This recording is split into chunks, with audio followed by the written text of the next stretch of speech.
Hello again. It's another Friday and the library's still closed, but we're never going to stop doing Fridays with friends. And this week we're going to do one of our favorite themes, which is cats. And we're going to start off with the big cat with Mr. Tiger Goes Wild.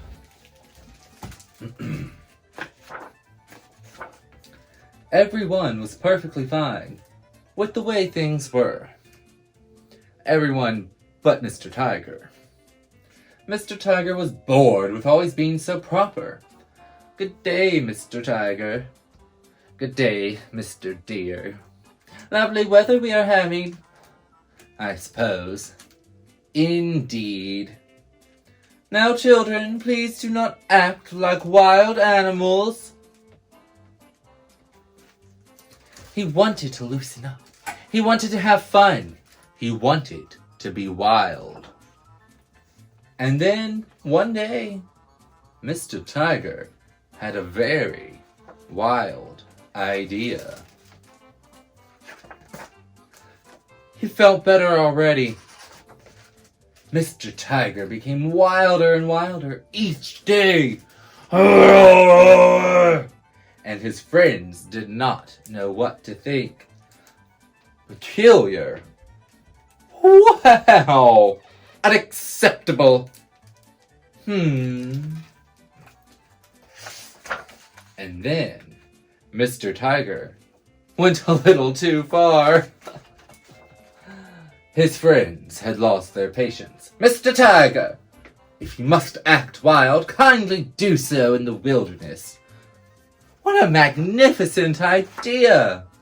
So, Mr. Tiger ran away into the wilderness, where he went completely wild. But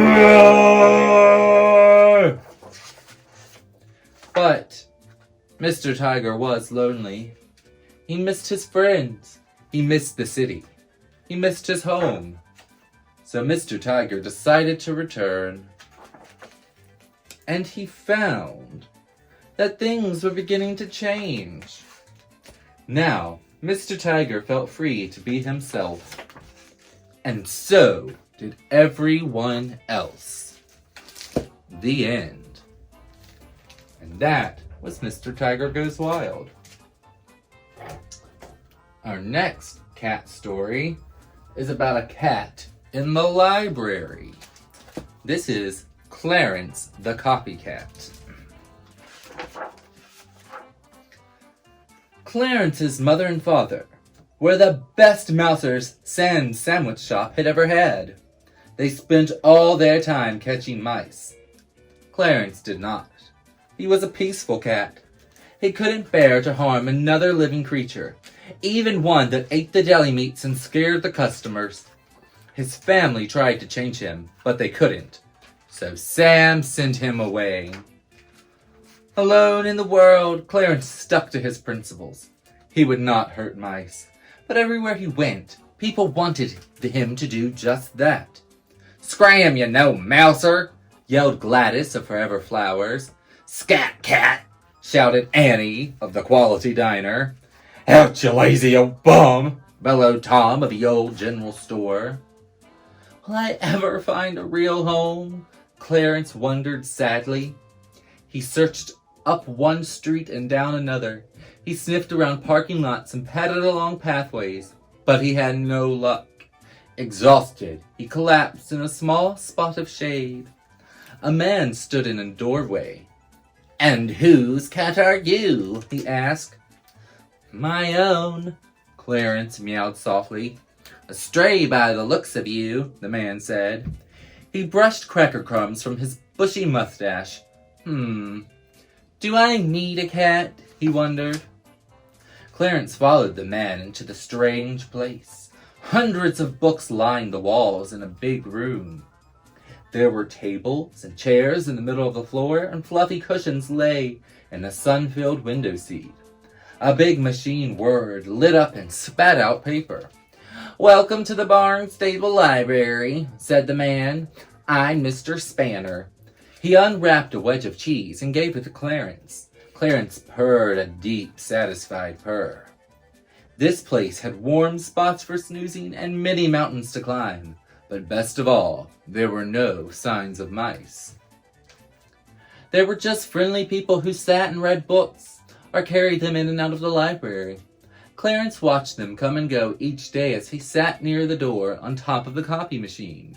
Soon, Mr. Spanner started calling Clarence the Copycat. The two of them grew to depend on each other. Clarence helped Mr. Spanner find misplaced books and pencils. He kept Mr. Spanner company when he had to work late, and Clarence was the most attentive listener during story time. In return, Mr. Spanner kept Clarence well-read, well-fed, and well-petted. Life was good. Very good. Until the first bitter cold day of winter. Clarence smelled him. Then he saw him. The mouse started out from under the copy machine. Mr. Spanner saw him too. "Oh, get that mouse!" Mr. Spanner called to Clarence. Clarence's heart sank. He didn't know what to do. "Come on, Copycat!" cried Mr. Spanner. Clarence didn't move. He saw Mr. Spanner whirling and twirling and creeping and crawling all over the library trying to catch that mouse. "He's gone," Mr. Spanner finally panted. "Oh, well, thank goodness," thought Clarence. That night, Clarence's past lives flashed before his eyes. "Ouch, you lazy bum! Scram, you no mouser! Scat, cat!" They all echoed in his ears. This time, I can't let myself be kicked out, he decided. He paced the library floor, trying to think of a plan. As he rounded the corner of Mr. Spanner's desk, he noticed that the cheese container wasn't covered. "Of course!" Clarence meowed triumphantly. The mouse had been after the cheese. So Clarence bounded onto the desk and ate every last cube and crumb. But the next afternoon, the mouse showed up for story time. The children squealed. "Get that mouse!" Mr. Spanner cried. But Clarence didn't move from his cushion. He watched Mr. Spanner and the children whirring and twirling, creeping and crawling around the library, trying to catch that mouse. "He's gone," Mr. Spanner finally gasped. Then he wagged his finger at Clarence. "Mice like to eat books, you know." That night, Clarence couldn't sleep. He had to save the library books and his home. He paced the floor trying to think of another plan. He was near the copy machine when he saw a tiny hole. "That's it," thought Clarence. "I'll block up every cranny and crack. No mouse will ever be able to crawl in here again." Early the next morning, Mr. Spanner opened the library. "How did these books get everywhere except for where they belong?" he muttered. He looked at Clarence, who was perched high above in the mystery section. Clarence couldn't explain. And he couldn't stop Mr. Spanner from removing all of his book blockades. Later that day, Mr. Spanner had lifted the lid of the copy machine when he began to shout, "He's back, Copycat! Get him!" The mouse started behind the library cart. Clarence didn't move. Books flew as Mr. Spanner grabbed the broom. Mr. Spanner twirled, paper swirled. Mr. Spanner crept and began to lower the broom. "Stop!" Clarence yelled, and without a plan he jumped and soared through the air. Mr. Spanner whirled across the room. Thwap! They collided. Splunk! Clarence landed with a big fat belly flop right on the copy machine glass. He tried to get up, but suddenly lights began flashing. Clarence was blinded by them. They went back and forth beneath him. Paper flew out of the machine. 1 sheet, 2, 3, 4, 5. "Gone!" yelled Mr. Spanner. He picked up Clarence. "I'm going," Clarence wailed. Mr. Spanner put him on the floor. He gave Clarence's head a pat. Clarence looked up. Mr. Spanner wasn't mad. Clarence wasn't being kicked out. But what happened to the mouse? Clarence peeked under the copy machine. It wasn't a mouse. It was a huge black cat with bulging eyes and an enormous tummy and whiskers that stuck out like arrows. It was Clarence. Well, not really Clarence. It was a large copy of Clarence, and it was the scariest cat Clarence he had ever seen. It must have been the scariest cat the mouse had ever seen too, because that mouse didn't come back. Ever. Many Saturdays later, after another wonderful story time, Clarence and Mr. Spanner sit nestled together on the window seat. They soaked up the last rays of sunlight as they ate their cheese and crackers. "I knew I needed a cat like you," said Mr. Spanner, and Clarence the Copycat knew it too. The end. There was a note from a mysterious person. Who is Carol Baskins? Well, all you cool cats and kittens, we got one more story, and it is Mr. Pushkins. All right. Mr. Pushkins. A love story. This is the story of a little girl called Emily and her dear cat, Mr. Pushkins. Emily adored Mr. Pushkins. Each morning, she would invent fun games for Mr. Pushkins to play.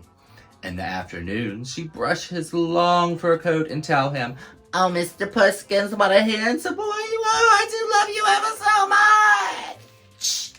And each night, Emily would snuggle up in bed and read Mr. Pushkins a special story.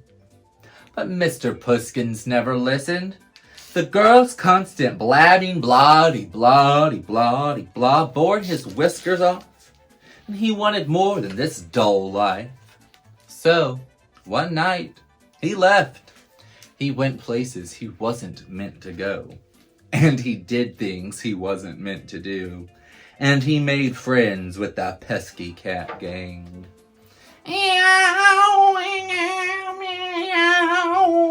Life was such naughty fun without Emily.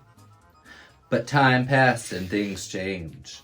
The rain fell and an icy wind blew. The things Mr. Pushkin wasn't supposed to do weren't fun anymore, and his new friends weren't really very nice. How lovely it would be to have someone brush his fur and tell him how much they loved him. He felt all alone. Then, down the gray streets fluttered a tatty old poster. It was a picture of Mr. Pushkins. He stared at the photo. What a bad-tempered cat he looked. Emily had given him everything a cat could ever dream of, but he had never been nice to her.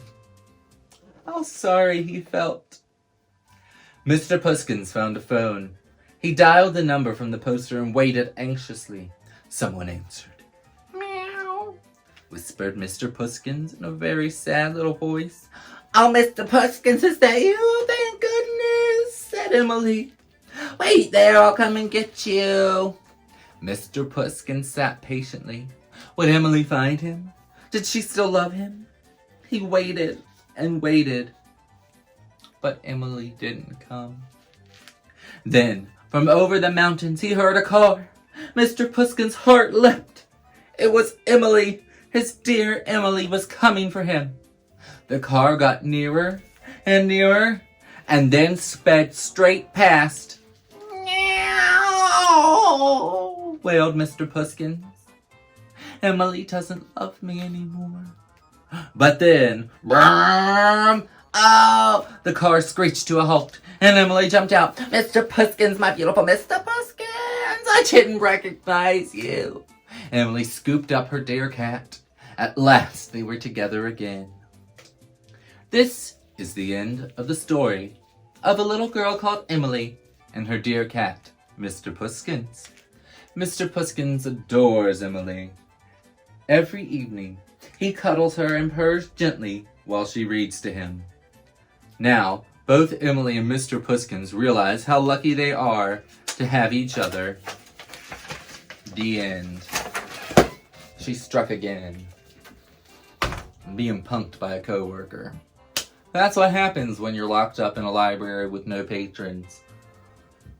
I still miss you all. I hope everybody's doing all right. I know times are tough and stressful and strange, and we don't know when we're going to be able to see you in person again, but I hope you're all having the best time you can have without me there on Fridays. And I hope you're watching. I miss you. I'll see you next time. Bye.